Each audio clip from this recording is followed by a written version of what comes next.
Perkenalkan, nama lengkap saya Yunita Laurohi, NIM 1913010002. Pada kesempatan kali ini saya akan mempresentasikan hasil praktikum saya untuk mata kuliah Genetika Pemeliharaan Ikan tentang manipulasi gen atau transgenik yang diadaptasi dari jurnal Bioteknologi Transgenik pada Aquaculture. Pengertian transgenik. Transgenik adalah metode transgen atau penyisipan gen unggul dari suatu organisme ke organisme lain. Teknik transfer gen banyak dikembangkan untuk mengintroduksi molekul DNA ke dalam embrio. Keberhasilan transfer gen menggunakan metode transveksi ditentukan oleh berbagai faktor, antara lain pemilihan larutan transveksi yang sesuai dengan mempertimbangkan kesediaan secara komersial, mudah diaplikasikan, keberhasilan tinggi, dan tidak bersifat toksik terhadap embrio. Metode penerapan. 1. Konsep transgenik ikan. Ikan mempunyai gen khusus yang dapat menghasilkan transgenikan atau sel transgenikan tertentu dan gen umum yang memberikan turunan pada jenisnya. Baik gen khusus maupun gen umum dari setiap ikan terdiri dari bahan kimia yaitu DNA, deoksiribonukleik acid dan RNA ribonukleik acid. Ekspresi dari gen-gen tersebut dan sel yang terbentuk menjadi satu paket yang selanjutnya mempengaruhi pertumbuhan. Untuk mendapatkan benih ikan yang unggul, maka diperlukan rekayasa genetik melalui proses penerapan transgenik ikan.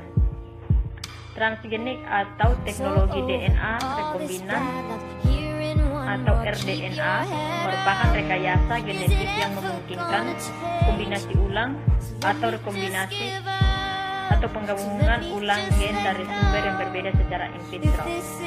Tujuan dari transgenik ini adalah untuk mendapatkan yang diinginkan dan peningkatan produksi. Meskipun teknologi transgenik ini memungkinkan untuk diaplikasikan dalam bidang aquaculture atau budidaya perikanan, namun masih diperlukan penelaahan khusus untuk mengetahui teknologi tersebut. 2. Kelebihan teknologi ikan transgenik. Transgenik pada ikan telah memberikan dampak yang positif pada pertumbuhan ikan yang terbukti bahwa gen luar yang ditransfer telah mampu berintegrasi dengan genomnya. Hal ini dapat dilihat dari hasil pertumbuhan keturunannya yang cukup meyakinkan, yaitu sekitar 4-6 kali lipat pada ikan salmon. 3. Kekurangan teknologi ikan transgenik. Selain kelebihan yang dimiliki, ikan transgenik juga memiliki beberapa kelemahan. Pada kondisi akuarium, ikan transgenik yang cepat tumbuh tersebut 30% lebih cenderung mati sebelum mencapai kedewasaan seksual. Ikan transgenik yang diperkenalkan ke dalam populasi ikan yang liar menunjukkan hasil mengkhawatirkan. Jika ikan transgenik lepas ke alam liar, mereka dapat menyebabkan pencemaran spesies-spesies air lainnya. Membiarkan ikan transgenik di keramba laut dapat meningkatkan jumlah spesies yang terancam punah dengan signifikan. 4. Teknik transfer gen. Yang pertama, mikroinjeksi. Teknik mikroinjeksi yang dikembangkan dari teknik produksi siklus transgenik merupakan teknik yang umum digunakan dalam introduksi gen pada ikan. Gen yang akan diintroduksi disuntik ke sel menggunakan gelas pipet yang sangat kecil atau diameter ujung jarum sekitar 0,05 sampai 0,15 mm. Pekerjaan ini dilakukan di bawah mikroskop dengan bantuan sebuah mikromanipulator pengatur gerak jarum suntik dan volume larutan DNA yang akan disuntikan. Namun demikian, terdapat pula dua masalah dalam pengaplikasian teknik ini pada ikan. Itu menurut Yoshizaki 1998. Karena masalah tersebut, maka para kelompok peneliti lain membuat ikan transgenik dengan cara menyuntikkan gen dengan jumlah kopi yang banyak ke sitoplasma telur yang telah dibuahi sebagai alternatif penyuntikan ke inti telur. Beberapa metode telah dilaporkan untuk mengatasi kesulitan di atas untuk menembus korion yang keras. Korion telur ikan rainbow trout yang keras setelah dibuahi ditusuk dengan jarum metal dan gen disuntikan melalui lubang yang terbentuk dengan menggunakan gelas mikropipet. Menurut Chorot 1986. 2. Elektroforesis.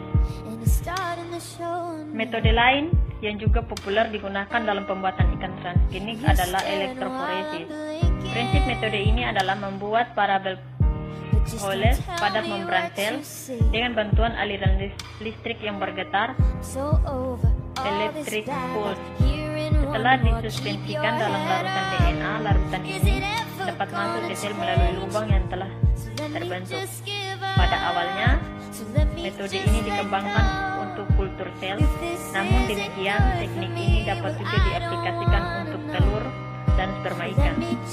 Teknik elektroforesis telah digunakan dalam beberapa spesies ekonomis penting seperti channel catfish, carp, dan salmon.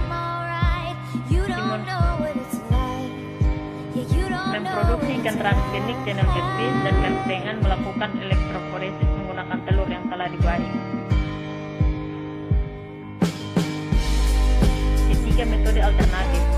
Metode alternatif lainnya adalah transfer gen dengan bantuan sel atau dikenal dengan cell-mediated gene transfer. Teknik ini merupakan pengembangan dari metode mikroinjeksi dengan mempertimbangkan bahwa untuk menghasilkan ikan transgenik membutuhkan banyak waktu, biaya, fasilitas, dan tenaga. Dengan mengisolasi sel yang membawa gen yang mengkodekan protein aktif, sel cukup dapat disimpan dalam jangka waktu yang cukup lama, dan pada saat dibutuhkan dapat ditransplantasikan ke ikan resipien. Teknik ini telah berhasil diaplikasikan ke ikan rainbow trout dengan menggunakan sel bakal donat (PGC) primordial germ cell yang membawa gen GFP, GRN,